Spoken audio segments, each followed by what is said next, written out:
I don't like bullies. There's a special place reserved for those who like to bully, and the TV Regent sure as heck ain't the place. However, if you want to enjoy bullies getting owned, then this is exactly where you need to be. Just signed your own death certificate, player.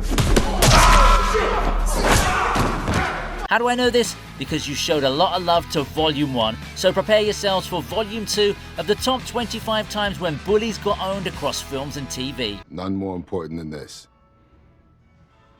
Well, maybe you prefer this.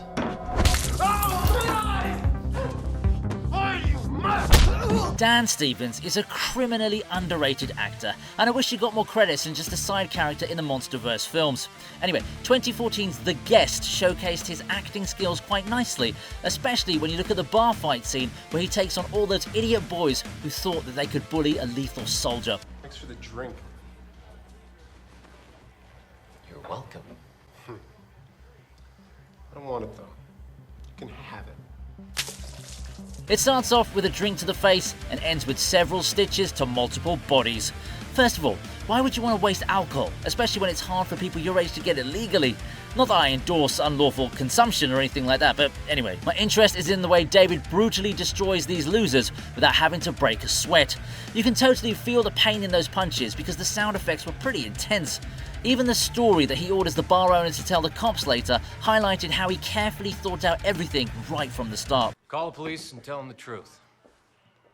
Gang of high school kids came in here and demanded you serve them drinks. Well, you tried to ID them, but they threatened to cause trouble. My personal favourite moment from David is when he catches an attacker's arm swinging the bottle at his head with full strength, then takes it from his hand and busts it across the guy's face. That's a pretty badass way to tell the dude, you're way out of your league here, little bro.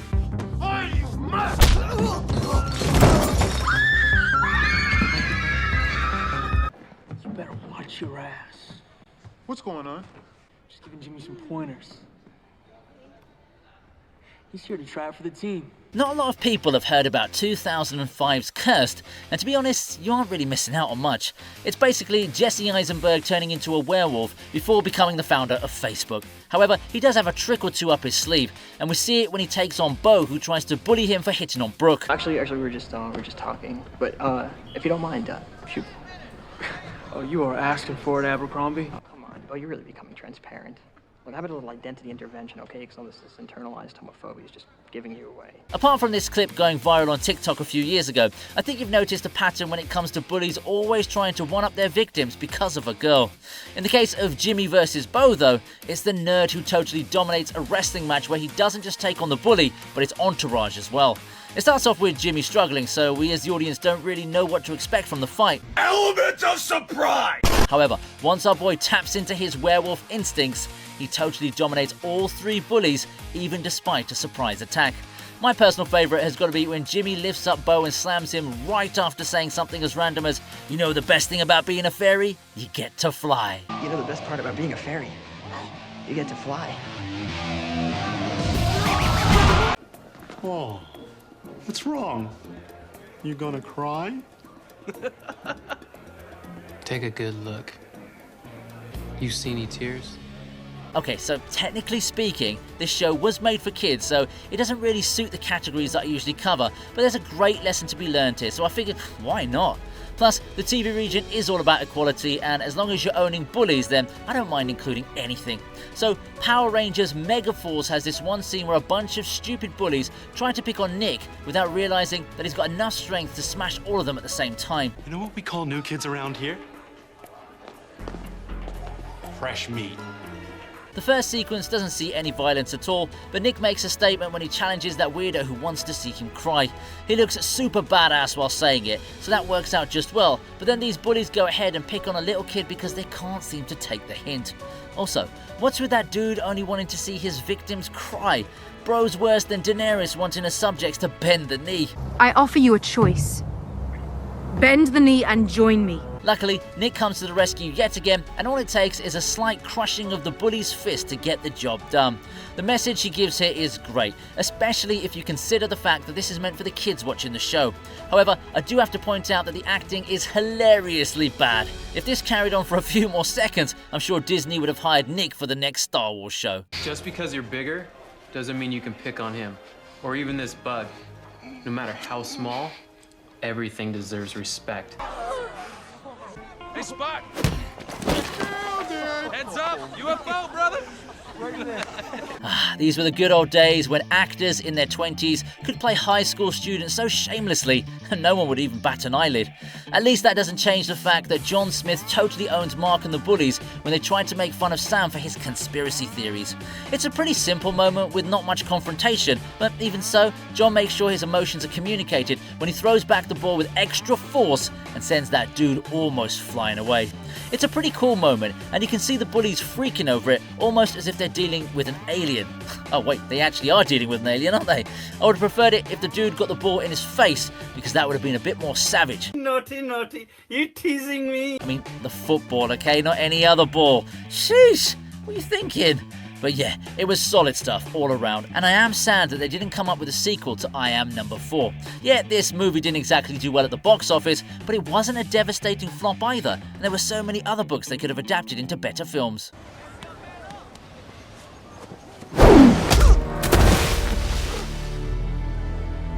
Dude, let's go. Go where? Hey, talking to you, Gollum. It's just the one master rule them all. My precious. Hey, what's your problem? Okay, so this one's a bit emotional as we see Oggy and Jack getting attacked by some bullies who make the situation a whole lot worse by mocking Oggy's condition. With all the stuff that happens in the film up until this point, I'd say it's a great culmination of efforts because not only does Jack stand up for his best friend after the mistake he commits earlier in the movie, yeah, we also see Judy and's friends coming in to save the boys when the 7th graders get serious. It is such a heartening moment because these were the same kids who were on the other side of the table, so this is probably the nicest Uno reverse you'll ever see in a movie. Now, for those wondering why Oggy cries at the end, it's probably because none of the kids in school ever touch him because they'll get the plague or whatever. When his former bullies shook his hand and also complimented him for standing up for himself, I think it was the first time a kid, besides his friends, touched him and also valued him. It's an emotional release for Oggy, and it sure brought a joyful tear to my eye. On a side note, what's with that girl who sided with the bullies and only asked the boys to stop fighting when Jack retaliated? She could be a bully mastermind with that kind of attitude. Yo, Jack, what's up, man? What's this, more little freaks? What, you call us hick? Come on, prep boy. Guys, stop!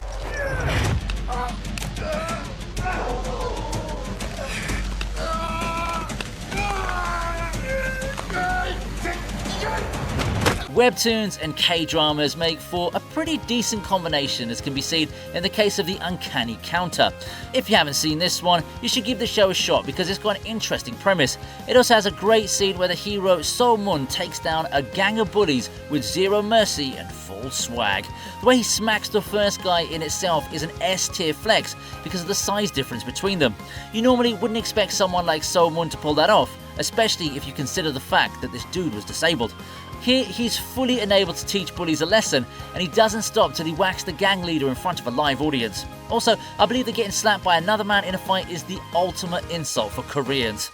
Well, yeah, I think most men would find it insulting regardless of their origins, but yeah, it's like rubbing salt on a very open wound. Thank God for my reefer, man. I also love how So-mun openly tells the bully leader that it's time to see who the strongest is between them so that he can end his antics once and for all. This is what I call a hero. Of course, the school teachers are still going to find a way to make So-mun look like the villain. 선배만 꺾으면 다 끝나는 거예요? 우리 다 더 이상 무서워하지 않고 학교 다닐 수 있는 거냐고요. Hey, outside. Pay your check first. I'll pay later. You won't be able to. Alan Richardson may be the more popular version of Jack Reacher, but that doesn't mean our man Tom Cruise can't pull off a savage hero. In the film version of Jack Reacher, we see him absolutely annihilating this girl named Sandy by questioning her morals throughout the entire conversation. Like, come on, the cheapest woman tends to be the one you pay for. Has got to be one of the most hurtful yet truthful lines of all time. What I mean is the cheapest woman tends to be the one you pay for. I'd call Jack the real bully in this scene, but then Sandy's bros come in to intimidate him. The responses Reacher hands out to those bullies are hilarious, but enough with the jokes. Let's move on to how Tom Cruise gave these clueless fools their first class in Scientology. Well, I mean, it's technically a whooping, isn't it? But potatoes, am I right? The precision with which Reacher owns these guys is an art form because everything he says turns out to be true, whether it's the two wingers trying to show loyalty to their leader or the two cowards who make a run for it after seeing what Reacher is really capable of.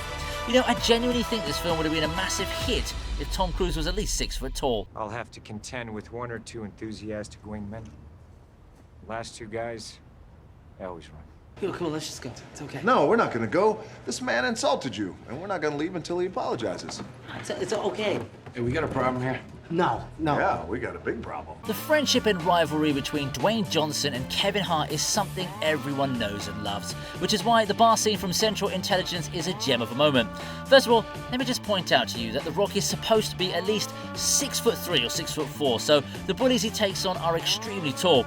It's not every day you see a dude towering over Dwayne Johnson, but hey, size doesn't matter.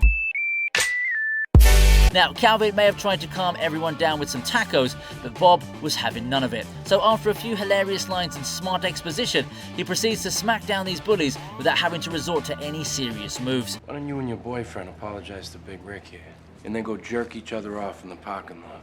That's a lot. Yeah, you're right, CJ. That's a lot of homophobia coming out of a very angry man. It's a brutal display that would make anybody want to question his motivation in life, and seeing Calvin's reactions only made the whole thing that much more enjoyable. The worst part for those guys, though, was that they didn't get to enjoy those nachos Calvin had offered.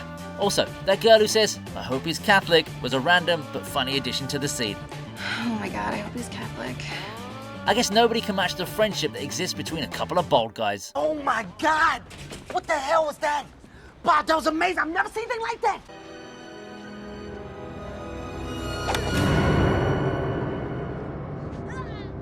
Jackie Chan is a martial arts legend who needs no introduction. Like, everyone knows him, regardless of where they're from.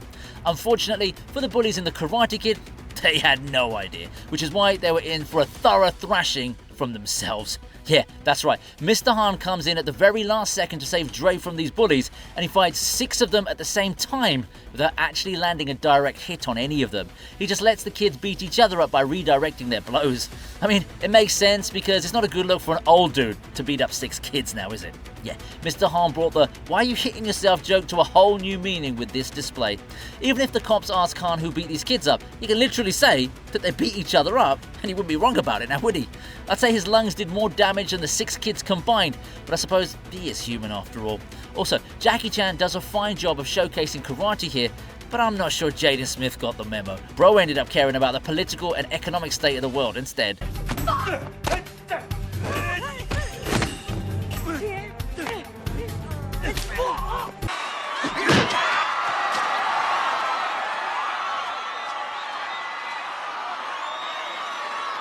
Here's a fun flick from the 80s that has a rather dramatic final fight, or should I say, series of fights. 3 O'Clock High is essentially based on this one fight that happens at, you guessed it, 3 o'clock. Our participants are a nerd named Jerry and a bully named Buddy. Yeah, I know how ironic it is to have a name like that for such a hated character. What really takes me aback is the fact that Buddy literally punches the freaking principal of the school as well. Now, this obviously pisses him off, and when you have the authorities on your side, you can rarely go wrong. Having said that, Jerry gets owned for most of the fight and is about to see God when Buddy prepares to smack him with his brass knuckles. Thank God for Junior Bill Gates, Vincent, who distracts the bully long enough for Jerry to turn into Saitama and end the battle with a single punch. The vibe of the scene is impeccable, with everyone, including the principal himself, rooting for Jerry to teach Buddy a lesson. Don't f this up, Mitchell! It's almost as if we're watching a couple of gladiators going at it here.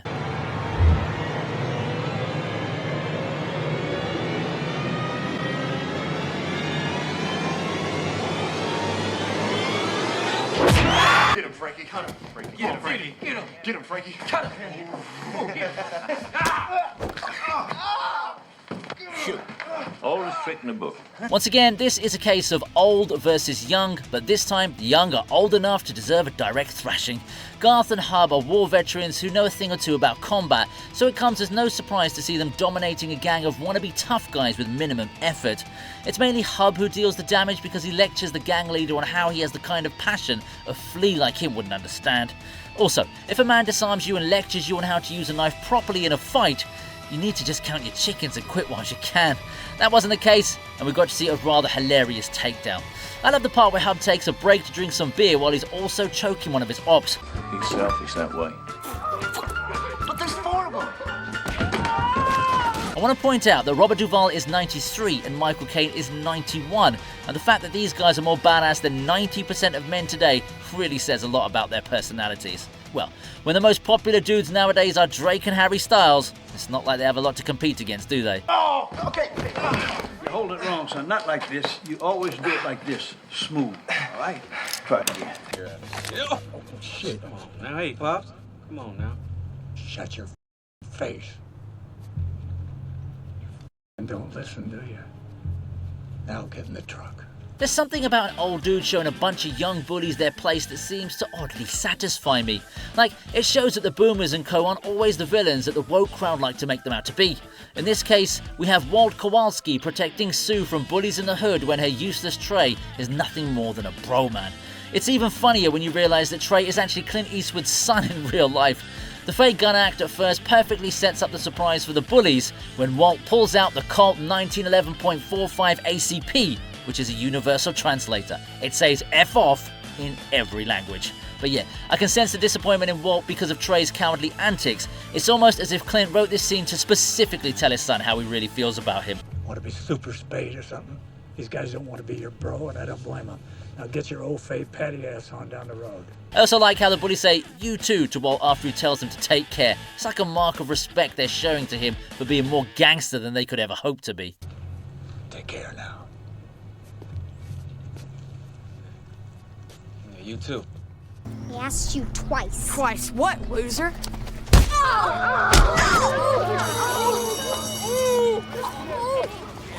Jason Statham makes another appearance in a bully video, and for all the right reasons.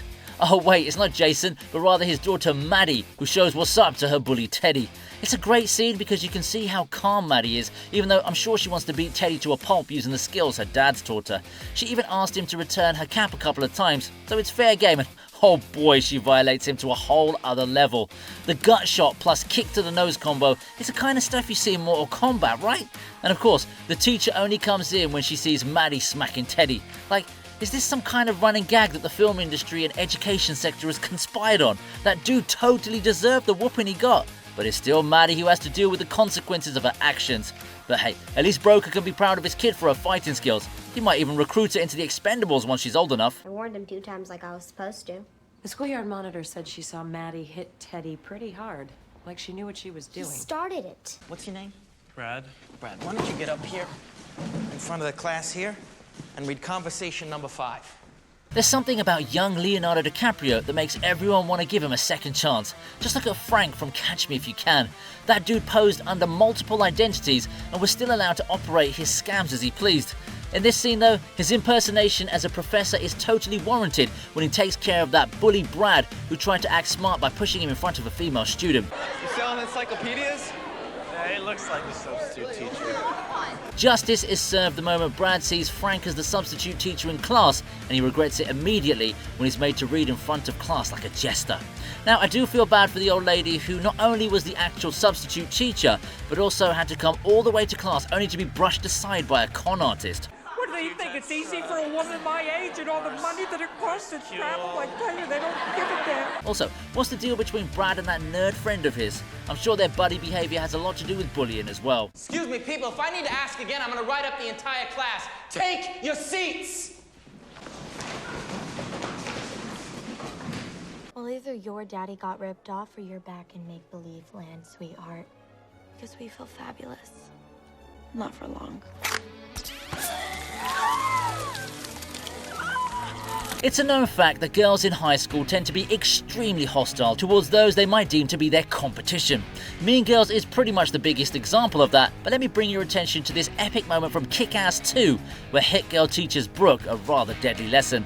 The stick implementation right after a menacing chat was the perfect way for her to get back at the bully girl and her accomplices, although I must say I wouldn't want to be eating my lunch anywhere near this scene.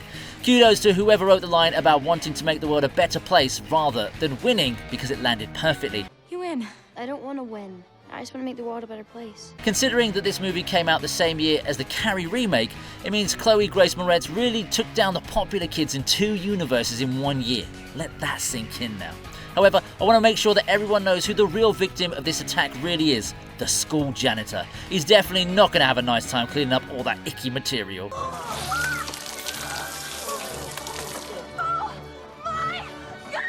Are you coming? I have to finish my workout. Might as well finish on you. There's no denying the fact that Bruce Lee was one of the most badass martial artists of all time. Heck, even the dude playing him was so badass that he took on Joe and an entire gang of gym bullies in 1993's Dragon: The Bruce Lee Story. It's a standard depiction of entitled gym bros thinking that they own the place, but Bruce Lee makes them eat their words with class and charisma. One thing I don't get though is how they allowed so many racial slurs but muted the one word that's actually not so bad. I'll kill you. I'm Bruce Lee. Anyway, I love how Bruce apologised about Joe's father and the Korean War, even after he was being hateful. Mr. Lee defended himself, and yet he was very respectful. The line, "Don't touch me, or I'll touch you back," was pretty cool as well. Also, here's some trivia for you. Jason Scott Lee also played Mowgli in 1994's Jungle Book. I suppose fitness has never been a problem for him, right? Sorry about your father. That was Koreans. I'm an American. Look who rose from the dead.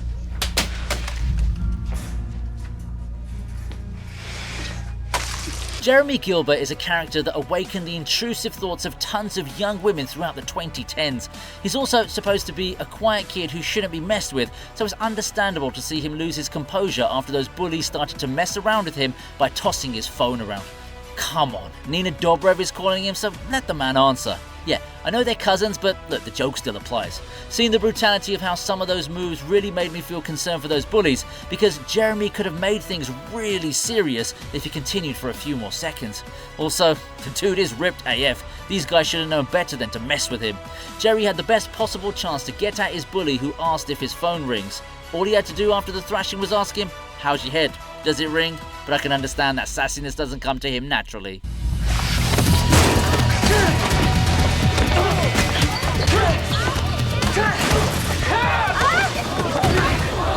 You stuck a knife in my belly? So what the you want? Kiss? It's kinda odd to be happy about a guy named Epstein getting revenge for what was done to him, but this dude's first name is Justin, so I'm gonna allow it, okay? This scene involves Epstein getting back at the thugs who stabbed him a while ago. This in itself should be enough to warrant the thrashing he hands out to those clueless goons, but I also want to point out the fact that he was able to take a beating from 3 dudes at the same time, only to turn it around with some sick moves and even more savage lines. The part where he tells the leader he's next as he snaps his buddy's arm was brutal and smooth as well. You're next, bitch. Also, when Epstein is asked what he wants and he responds with, "I don't know, a kiss?" I couldn't stop laughing. But yeah, he sure is a stone cold operator because he almost ended up ending those dudes only to go on and participate in the beatdown as if nothing happened. Just be quiet. I'm not gonna hurt you. I'm not gonna hurt you. I came here to thank you. I want to thank you for turning me into the beast that I am today. What the happened to your eye? Santa may be known as a good guy who spreads joy, but when he's played by Billy Bob Thornton, he spreads vengeance as well. Upon finding out what happened to Thurman, Santa turns bad and totally lays into his bully, completely ignoring the fact that he's beating the living daylights out of a kid. If I'm being honest with you, I don't particularly enjoy how in a typical movie, the bully would have just been dealt with using humiliation or something, but in a movie about a scumbag with no standards, Bad Santa uses his fists on the bully even though it's just a kid, which makes this scene sheer perfection from a raw and realistic standpoint. There should actually be a Santa who does stuff like this to kids who end up on the naughty list. Also, please don't make Drake that Santa, he wouldn't understand the assignment. So you like to give little kids black eyes, huh?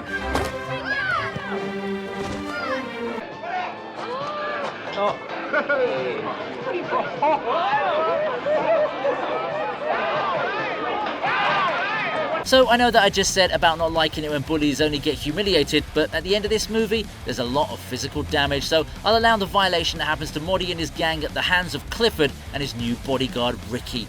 What started off as a simple spraying of sauces eventually translates into public humiliation, which only gets worse when Moody's own friends refuse to support him in fighting Ricky.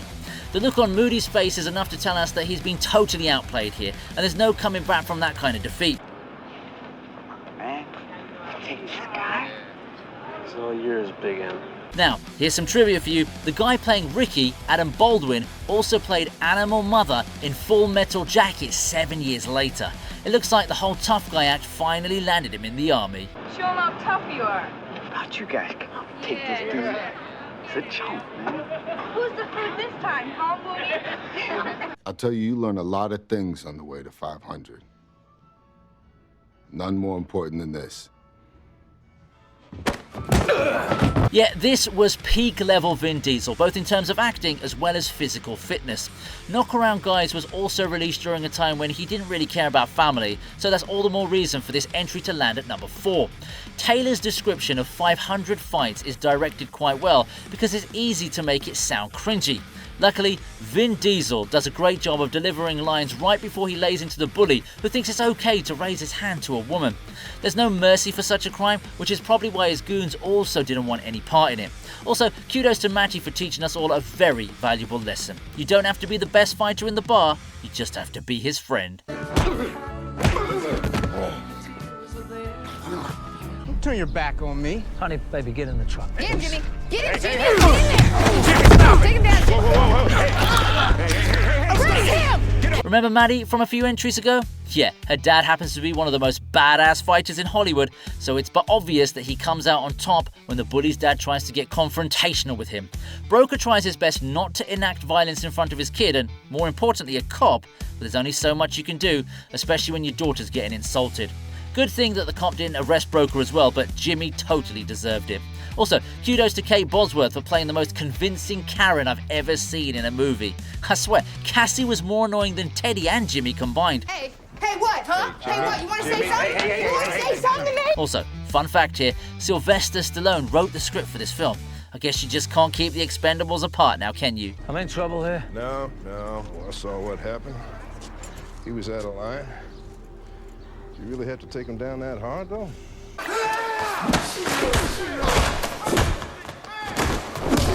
Man, Michael Jai White is the African-American equivalent of Jackie Chan. Extra height and extra muscle. He's one dude you should stay away from regardless of their size.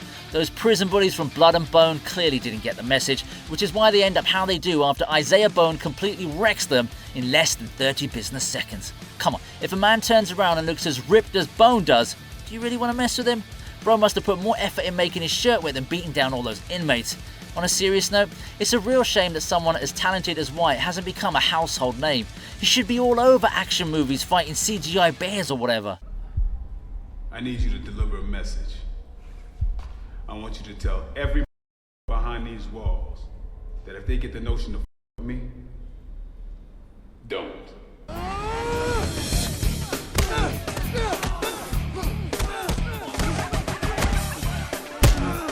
You know what was a good time? 2008, when Never Back Down got released. Yeah, this was the perfect martial arts film for teenagers wanting to feel cool about fighting. It had everything in it, and in the final battle, Jake finally takes on his bully Ryan and owns him in front of a live audience. As good as Cam Gigandent's performance was as a bratty fighter, the impact of his defeat was nothing short of legendary. The fact that Jake went into this having been injured in an earlier fight and got his ribs ruined during this one against Ryan and still won it is absolutely incredible. He was truly the better man, healthy or not. But yeah, real ones will know that the true villain wasn't Ryan, but Amber Heard. Things were definitely not okay between the boys, but it sure got heated once Baja left Ryan for Jake.